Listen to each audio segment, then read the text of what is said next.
नमस्कार।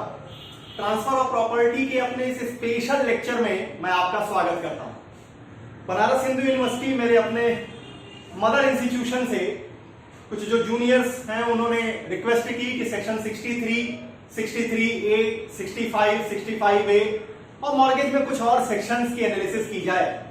तो एक एक करके इन चीजों को लेकर आपके सामने उपस्थित हो रहा हूं। सबसे पहले आज डिस्कस करेंगे सेक्शन नंबर 63 में डिस्कस किए गए असेशन टू द मॉर्गेज प्रॉपर्टी कहते किसे। अब इसमें यह देखेंगे कि सबसे पहले तो ट्रांसफर ऑफ प्रॉपर्टी में असेशन की डिफिनीशन नहीं दी गई, फिर बात करेंगे कि आखिर असेशन की मीनिंग क्या होती है, और फिर देखेंगे कि असेशन होता कितने प्रकार का है। तो असेशन दो प्रकार के होते हैं, एक को नेचुरल असेशन कहते हैं और दूसरे को एक्वायर्ड असेशन कहते हैं। नेचुरल असेशन में क्या होगा, पार्टीज का रोल यहां नहीं होता है। क्या एग्जांपल आएंगे इसको देखेंगे। सेक्शन 70 क्या कहना चाहता है ट्रांसफर ऑफ प्रॉपर्टी का, इसकी डिस्कस करेंगे। और जब मॉर्गेज प्रॉपर्टी में नेचुरल असेशन होगा तो मॉर्गेजर ने अगर अपनी प्रॉपर्टी का रिडम्पशन किया तो उस एसेस्ड प्रॉपर्टी पर क्या मॉर्गेजर को राइट मिलेगा या मॉर्गेजी को राइट मिलेगा, इसकी चर्चा करेंगे। अब दूसरी ओर आ जाएंगे जिसमें आएगा एक्वायर्ड असेशन किसे कहते हैं। एक्वायर्ड असेशन कहने का मतलब है कि यहां पर जो असेशन का काम है वो मॉर्गेजी के द्वारा किया जाएगा। क्या एग्जांपल है, इसकी चर्चा करेंगे। फिर देखेंगे कि एक्वायर्ड असेशन भी दो प्रकार का होता है। एक को कहते हैं सेपरेबल एक्वायर्ड असेशन, मतलब जो असेशन किया गया है वो मॉर्गेज प्रॉपर्टी से सेपरेट किया जा सकता है। ऐसी सर्कमस्टांसेस में ऐसे असेशन को हम टेम्पररी इन नेचर कहेंगे। यहां पर मॉर्गेजर एंटाइटल्ड नहीं होगा कुछ चीजों के लिए। किन चीजों के लिए, उसकी चर्चा करेंगे। फिर इसके बाद आएगा कि अगर मॉर्गेजर जिन चीजों के लिए एंटाइटल्ड नहीं है उसकी डिमांड करता है तो उसे कॉस्ट को बियर करना पड़ेगा, इसकी एनालिसिस करेंगे। फिर आएंगे इनसेपरेबल एक्वायर्ड असेशन पर। इनसेपरेबल कहने का मतलब यह है कि परमानेंट इन नेचर है, और जब आप परमानेंट इन नेचर कहते हैं तो वहां असेस्ड प्रॉपर्टी पर भी मॉर्गेजर का राइट बनेगा। इसकी चर्चा करेंगे कि वो जब रिडम्पशन कर सकता है तो उसे एसेस्ड प्रॉपर्टी मिलेगी। किन दो सिचुएशंस में मॉर्गेजर मॉर्गेजी के कॉस्ट को पे करने के लिए लायबल होगा, इसकी चर्चा करेंगे। यहां पर एक केस आएगी कल्लू वर्सेस गणेश की। इसमें क्या फैक्ट आए थे, क्या हुआ था, इसको देखेंगे। इसके बाद आएंगे रिगार्डिंग इंटरेस्ट, कितना इंटरेस्ट देने के लिए मॉर्गेजर बाउंड होगा, इसकी चर्चा करेंगे। अगर कोई फिक्स इंटरेस्ट नहीं है तो वहां पर कितना इंटरेस्ट दिया जाएगा, इसकी बात करेंगे। फिर प्रॉफिट्स को लेकर के उस एसेट प्रॉपर्टी पे जो प्रॉफिट्स आएंगी उसको कौन लेगा, मॉर्गेजर लेगा या मॉर्गेजी लेगा। और एक स्पेशल मॉर्गेज यूजुफैक्टरी मॉर्गेज के केस में अगर असेशन होती है तो उस पर क्या सिचुएशन बनेगी, इसको डिस्कस करेंगे। शुरू करते हैं section number 63, accession to the mortgage property.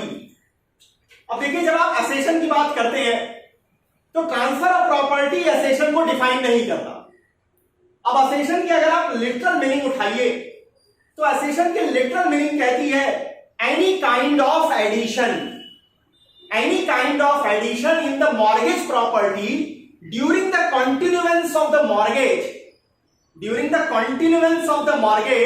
which increases the value of the mortgage property, or to change the property to it becomes to be a more advantageous।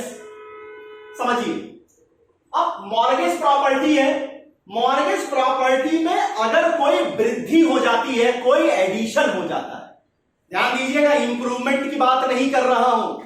Improvement के लिए अलग section है, section number 63A, और वहां थोड़े differences भी हैं कि आप यहां असेशन को इंप्रूवमेंट की तरह न ट्रीट करें। तो असेशन कहने का क्या मतलब है, मॉर्गेज के दौरान मॉर्गेज प्रॉपर्टी में होने वाली वृद्धि को हम असेशन कहते हैं। इस वृद्धि का परिणाम यह होता है कि मॉर्गेज प्रॉपर्टी की वैल्यू बढ़ जाती है, वो प्रॉपर्टी ज्यादा एडवांटेजियस हो जाती है, तो उसे हम कहते हैं असेशन। अब असेशन का प्रश्न क्या है, यहां प्रश्न मुख्यतः क्या है ये समझिए कि मॉर्गेज एक प्रॉपर्टी की गई, 5 साल के लिए, 10 साल के लिए। During this time period of mortgage there is a natural accession or acquired accession.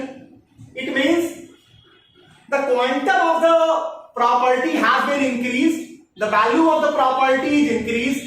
Then at the time of redemption, whether the mortgagor have a right to claim such assessed property or mortgagor will claim only the original property and the assessed or the value added property will go to the mortgagee. यहां प्रश्न इस बात का उठेगा कि जब mortgagor redemption करेगा तो क्या वो सिर्फ अपनी ओरिजिनल प्रॉपर्टी जो उसने मॉर्गेज की है वो हासिल करेगा, या उसे एसेस्ड प्रॉपर्टी जो वृद्धि हुई है प्रॉपर्टी पर वो भी लेने का अधिकार होगा। यही मुख्य क्वेश्चन है सेक्शन नंबर 63 का। अब देखिए, असेशन होता कितने तरीके का होता है? 2 तरीके का होता है। पहले को कहते हैं नेचुरल एसेशन और दूसरे को कहते हैं एक्वायर्ड एसेशन। आप पहले जरा नेचुरल एसेशन में आ जाइए। नाम से ही क्लियर है, नेचुरल है, इसका मतलब इसमें पार्टीज का कोई रोल नहीं है, मॉर्गेजी का इसमें एक्टिव पैसिव किसी तरीके का कोई इन्वॉल्वमेंट नहीं है। अब इसको मतलब यहां क्या है, यहां कौन सा फैक्टर काम कर रहा है? यहां जो फैक्टर काम करेगा या तो वो नेचुरल फोर्सेस होंगी या मैन मेड फोर्सेस भी हो सकती हैं, लेकिन उस पर पार्टीज का कोई कंट्रोल नहीं है। फॉर एग्जाम्पल समझिए नेचुरल एसेशन का कि नदी के किनारे की एक जमीन है जिसे मॉर्गेज किया गया, नदी ने अपना रुख मोड़ा और जिसके कारण उस मॉर्गेज प्रॉपर्टी जो पहले 5 बीघे की थी अब 7 बीघे की हो गई। तो ये जो एसेशन है, ये जो वृद्धि है, इसे हम नेचुरल एसेशन कहते हैं। नेचुरल एसेशन को सेक्शन 70 का यह कहना है कि नेचुरल एसेशन जितने भी होंगे वो जो वृद्धि आएगी वो भी एज ए सिक्योरिटी ट्रीट की जाएगी।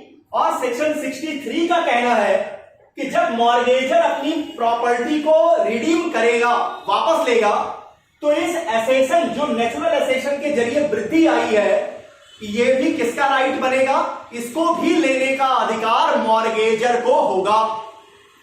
अब मैंने शुरुआत में कहा कि यहां 2 तरह के फोर्सेस होते हैं, या तो नेचुरल हो या मैन मेड हो, लेकिन उस पर पार्टीज का कंट्रोल ना हो। फॉर एग्जाम्पल, मान लीजिए कि अगर सेटलमेंट के सर्वे में चेंज होता है, सरकारें सेटलमेंट करती हैं लैंड्स की और बाकी चीजों को, उसके सर्वे में मॉडल में कोई चेंज होता है जिसके कारण उस मॉर्गेज प्रॉपर्टी की बाउंड्री बढ़ जाती है। अब अगर वो बाउंड्री अगर बढ़ गई तो जब मॉर्गेजर उस प्रॉपर्टी को रिडीम करेगा तो उसे बढ़ी हुई प्रॉपर्टी देनी पड़ेगी, उसे बढ़ी हुई प्रॉपर्टी वापस मिलेगी। तो ये बातें हैं नेचुरल एसेशन को लेकर के। अब आ जाइए, अब यहां पर आते हैं एक्वायर्ड एसेशन किसे कहते हैं। अच्छा, यहां सेक्शन 63 आपको डिस्कस कर ही दिया कि सेक्शन 63 कहना है कि कोई भी एसेशन जो कि मॉर्गेज के दौरान होती है तो मॉर्गेजर जब उसे रिडीम करेगा तो उसको अधिकार बनेगा कि वो एसेस्ड प्रॉपर्टी को भी हासिल करे, एसेस्ड प्रॉपर्टी भी उसको मिले। अब आइए एक्वायर्ड एसेशन, नाम से ही क्लियर है, एक्वायर कर रहा है। कौन एक्वायर कर रहा है?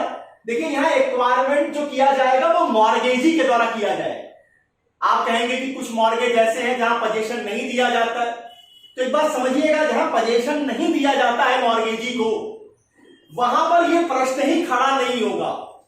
क्यों? क्योंकि मॉर्गेजर के पास ही अगर प्रॉपर्टी है और अगर उसमें वृद्धि हो रही है तो वो किसी और से तो क्लेम करने जाएगा ही नहीं, इसलिए वहां तो यह प्रश्न उठेगा ही नहीं।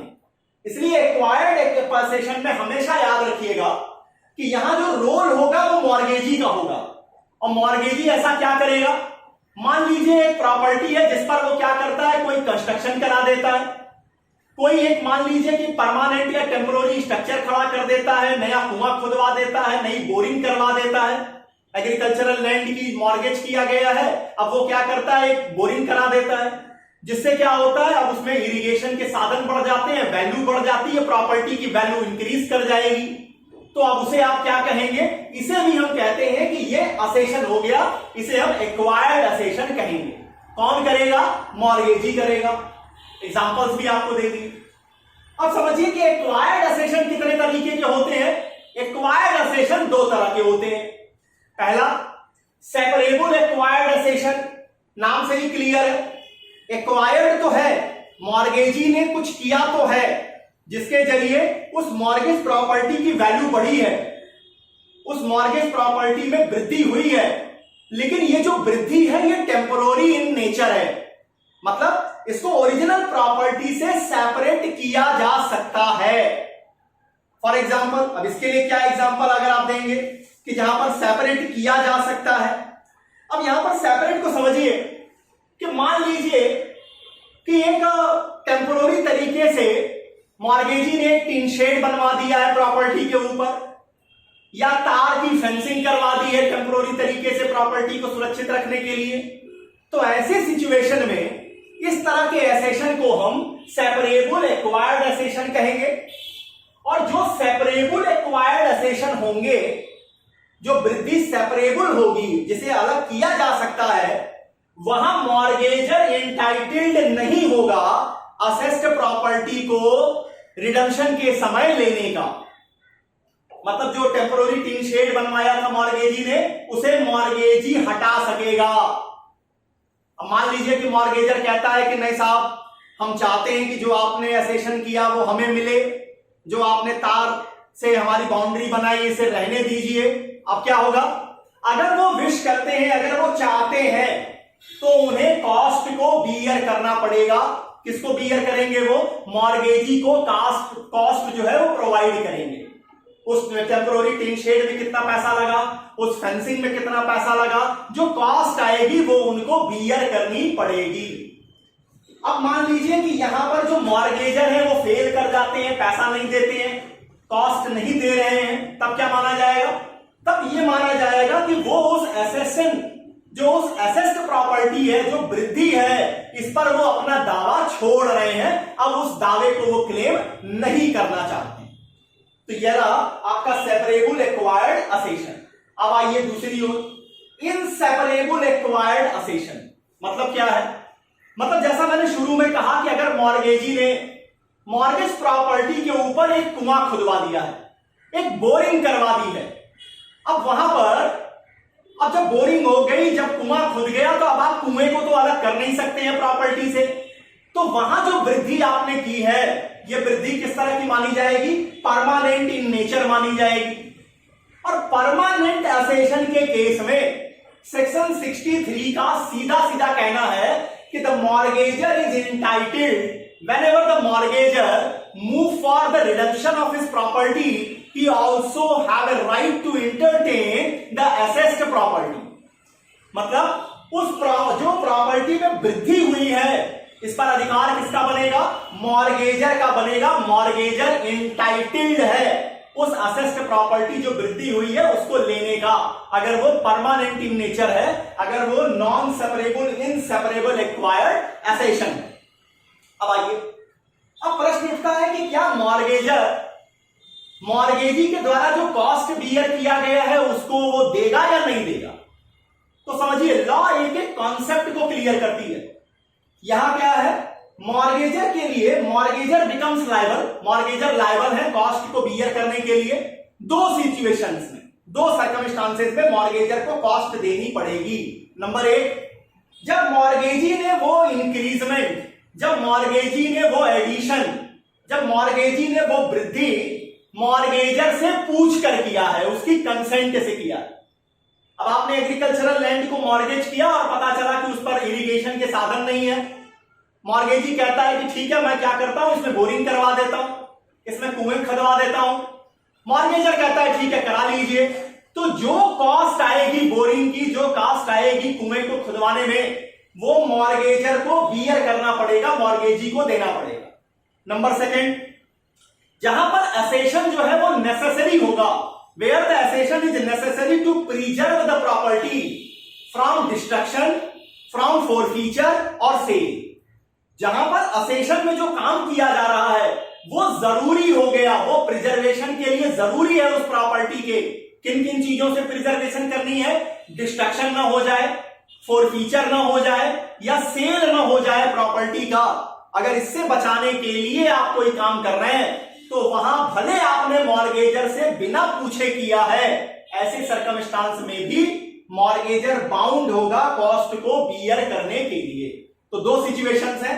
नंबर एक, जब आप पूछ कर करेंगे, और नंबर सेकंड, जब असेशन में किया गया काम उस मॉर्गेज प्रॉपर्टी के प्रिजर्वेशन के लिए जरूरी होगा। प्रिजर्वेशन किससे? डिस्ट्रक्शन से, फॉरफीचर से और सेल से। अब यहां पर एक केस आती है कल्लू वर्सेस गणेश की। यहां क्या हुआ था, एक प्रॉपर्टी जो है वो मॉर्गेज की गई थी, उस प्रॉपर्टी पर एक टूटा हुआ घर भी था, एक मतलब ऐसा घर था जो ध्वस्त हो चुका था। अब मॉर्गेजी ने क्या किया, उसी प्रॉपर्टी पर एक नया घर कंस्ट्रक्ट करा दिया, एक नया घर कंस्ट्रक्ट करा दिया जिसकी कोई जरूरत नहीं थी, जिसकी कोई जरूरत नहीं थी को, और वो कहीं से भी प्रॉपर्टी को प्रिजर्व करने के लिए जरूरी नहीं था। तो ऐसी सिचुएशन में मॉर्गेजी को यहां कॉस्ट दिलाने से मना कर दिया गया। कोर्ट ने बल्कि और यहां कहा कि मान लीजिए किसी मॉर्गेज प्रॉपर्टी पर पहले से इरिगेशन के साधन है, पहले से बोरिंग हो रखी है, पहले से प्लांटिंग है, पहले से कुआं खुदा हुआ है, और मॉर्गेजी फिर से बोरिंग कराता है, फिर से कुआं खोद देता है और ज्यादा प्लांटिंग करा देता है।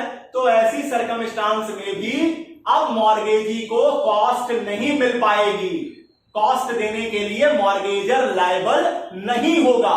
बिना कॉस्ट दिए वो जो एसेशन आपने किया है उसका वो अधिकारी होगा। इस पर जरा ध्यान दीजिएगा। अब आ जाइए, कल्लू वर्सेस गणेश हो गए। अब आते हैं कि इंटरेस्ट को, पैसा को तो हमने आपको बता दिया कि कॉस्ट जो है वो मॉर्गेजी क्लेम कर सकेगा। क्या मॉर्गेजी इंटरेस्ट भी अपने लगाए गए पैसों पर क्लेम कर सकेगा? तो यहां कहते हैं कि जी हां, मॉर्गेजी उस अपने इन्वेस्ट पैसे पर इंटरेस्ट भी क्लेम कर सकता है। कितना क्लेम करेगा? जितना पार्टीज के बीच में पहले से फिक्स होगा। अगर मान लीजिए फिक्स ना हो तब क्या होगा? अगर फिक्स नहीं हुआ तो 9% एनम, 9% सालाना के हिसाब से मॉर्गेजी इंटरेस्ट को चार्ज कर सकेगा। इंटरेस्ट जो है उसको मिलेगा 9% के रेट पर। अब मॉर्गेजी ने कॉस्ट भी ले ली, मॉर्गेजी ने इंटरेस्ट भी ले लिया, तो अब जो एसेशन उसने किया है उसके जरिए जो प्रॉफिट आएगी वो कौन बियर करेगा? तो भाई साहब, आपने गाय की वैल्यू भी ले ली, आपने बछड़े की वैल्यू भी ले ली, तो जो गाय का दूध बिक करके जो प्रॉफिट आएगा वो किसके पास जाएगा? मॉर्गेजर के पास जाएगा। तो यहां क्या होगा? यहां उस मॉर्गेज प्रॉपर्टी में एसेशन के कारण जो प्रॉफिट आएगी वो उसके लिए कौन इंटाइटल्ड होगा? अब उसके लिए इंटाइटल्ड हो जाएगा मॉर्गेजर। क्लियर समझिए, मॉर्गेजर इंटाइटल्ड हो जाएगा। अब लास्ट में आ जाइए, अगर यूजुफैक्टरी मॉर्गेज होगा तो क्या होगा? तो कहते हैं कि the mortgage is usufructuary, then the profits must be adjusted against interest payable on the money cost expended in acquiring the accession. मतलब यहां पर स्पष्ट कर दिया गया कि यूजुफैक्टरी मॉर्गेज के केस में जो प्रॉफिट्स होंगे वो एडजस्ट किए जाएंगे, किसके खिलाफ? एडजस्ट किए जाएंगे इंटरेस्ट पेबल के अगेंस्ट में। तो इतनी बातें हैं आपको सेक्शन 63 में डिस्कस किए गए असेशन टू द मॉर्गेज प्रॉपर्टी को लेकर।